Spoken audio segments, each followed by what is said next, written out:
Hi guys, and welcome back to my channel. I'm happy to have you here for another video. If you're new here, welcome. My name is Lily and today we are going to be talking about Klara and the Sun by Kazuo Ishiguro.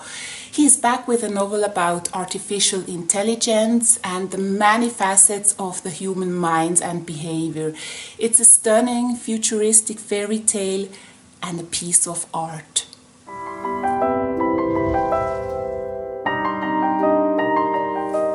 Let's start with the bullet points first. Klara and the Sun is a novel in the genre literary and science fiction for readers 14 plus. It was published March 2021 by Alfred A. Knopf and has 320 pages. The reading time is about 5 hours. If you like this book, you also might like Beautiful World, Where Are You by Sally Rooney. Good, this to the bullet points. Let's move on to the author, Sir Kazuo Ishiguro. He was born in 1954 in Nagasaki, Japan. At the age of 5, he moved to Britain and grew up in Guildford, Surrey. He studied English and philosophy at the University of Kent in Canterbury, then attended a creative writing class at the University of East Anglia, Norwich, and earned his MA in literature in 1980. In the 1980s, he engaged in numerous social projects, and that's where he met his future wife, Lorna McDougall. She's a social worker, and they now live in London, I guess, and they have a daughter, Naomi, born 1992, just in case you're interested. Until now, the best-selling author wrote 9 works of fiction, which have earned him many honors worldwide, including the 1989 Booker Prize for his third and most famous novel, The Remains of the Day, which was made into an award-winning movie starring Anthony Hopkins and Emma Thompson. I have something to tell you. But how long can love wait? My friend, he has asked me to marry him. Oh, damn it! In the remains of the day. It's not scandalous at all. It's just a sentimental old love story.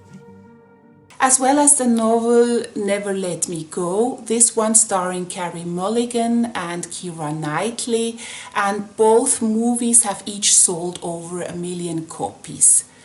Kazuo Ishiguro's books have been translated into over 50 languages, and 2017 he won the Nobel Prize in Literature.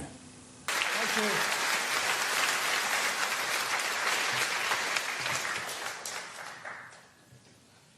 The doors that Zora Daniels and I came through just now over there, I'm told are only open twice every year.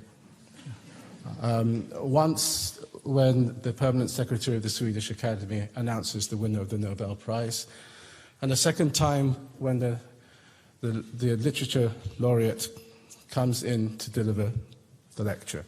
So I feel really honored to be only one of 2 people to come through this door this year. Okay, I leave it to this because there's nothing more to say anyway. I mean, the Nobel Prize.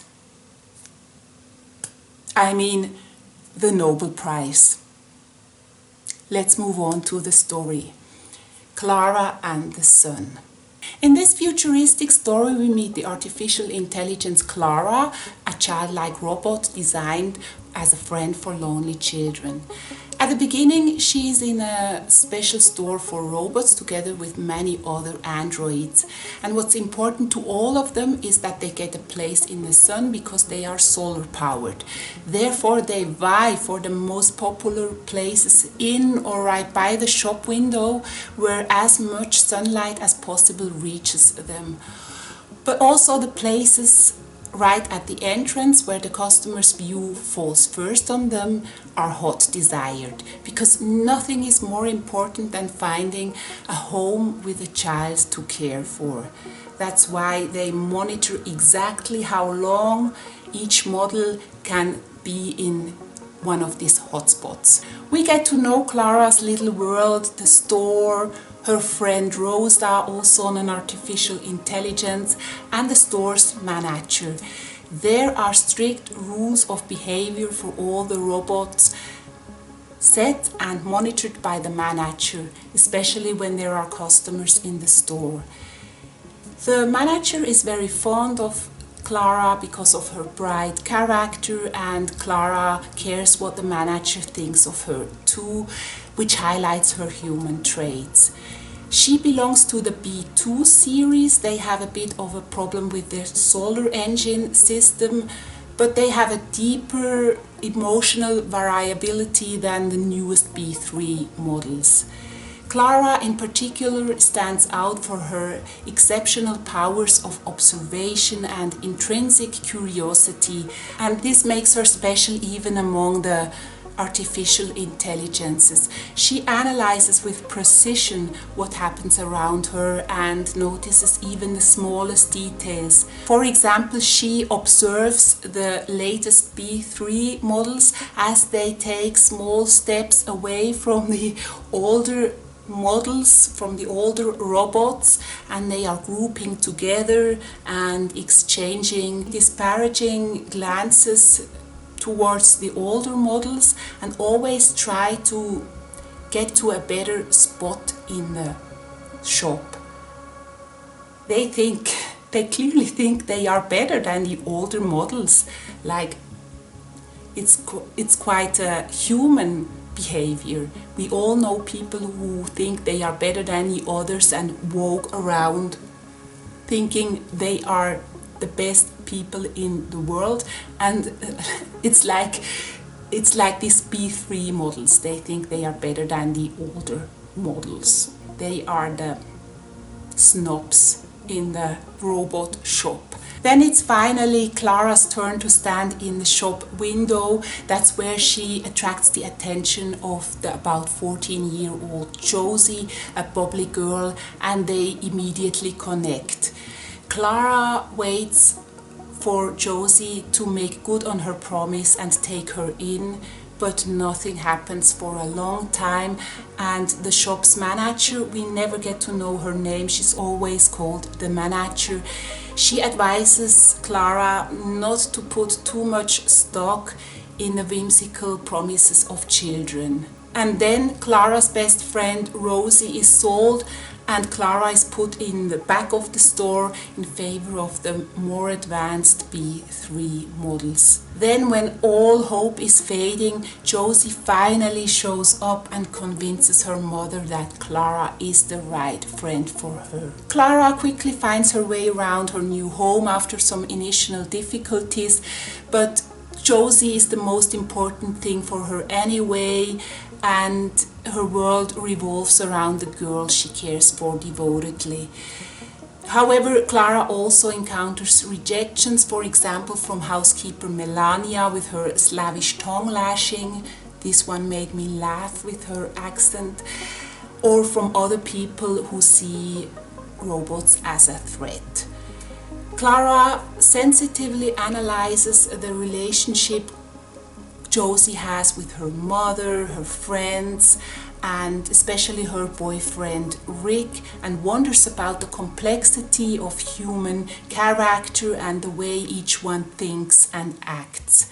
Soon it becomes clear that Josie is sick and could die from her illness. And from Klara's point of view, it's clear that the construction machine with its reckless noise and smoke is to blame for Josie's illness, because the sun, the life-spending energy of the sunlight cannot come through, and for her as an android who has to have the sunlight as the power for her life, it's clear that that's the reason why Josie is sick, because she gets not enough sunlight. And her selfless love for Josie brings her to action to destroy this pollution machine, and she's even willing to give up her own ability to function just to save Josie. So here we are. I don't tell you more about the story. Let's move on to my impression. This book, this story, where to begin? It's beguiling. To me, it's a science fiction fairy tale seen through the unusual lens of an ever-optimistic robot and the deeply human question, what does it mean to love?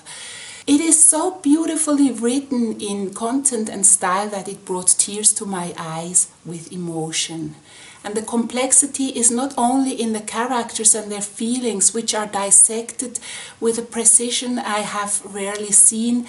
The story is also about our desires, our fears. It's about individuality, love and loneliness, and the imperative need to protect our environment.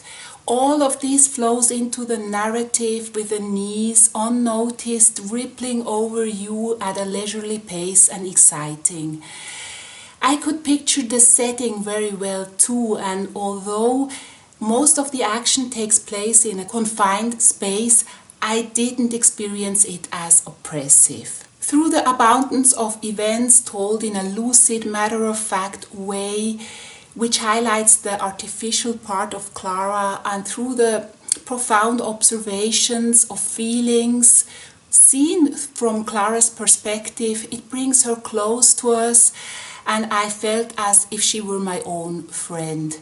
It is, through Klara's narrative, a childlike yet thoroughly serious look into our future. For example, in Japan, androids are actually developed currently mainly as conversation partners for the aging society, but it's not that far-fetched, this story. It's like the beginning of the future. And in the future of this book, there's still a two-tier society where there are lifted and non-lifted people. Ishiguro also doesn't avoid the issue that the children of our society are becoming increasingly other-directed, whether in their choices of friends or leisurement activities, as we see in the interaction meetings organized and controlled by adults, where the carefully selected children meet to play. Subject: helicopter parents. I don't know if this term exists in English, but we call parents who always circle around and control their children, we call them helicopter parents. In this book we explore a topic that has been covered many times: how human can an AI become? Can it have a consciousness, feelings, a soul? Can it love or be loved? In this story, Klara even has a belief, the belief in the sun. Unfortunately, the dangers that can emanate from ever more developed AIs has been touched on only in passing. I think this should have been brought more to light. Topic: surveillance, control and influence in our world events. However, I think Ishiguro deliberately omitted this so not to destroy the fairy tale quality of the story. This to my impression. Let's go to the conclusion. It is the best book I have read in a long time. Clearly, Ishiguro is one of my favorite authors. And as I said at the beginning, Klara and the Sun is a piece of art. It's ageless and timeless, and everyone can understand it. So someone said to me, you have to give stars at the end. That's why I give stars here. 6 stars, exclamation mark out of 6 stars.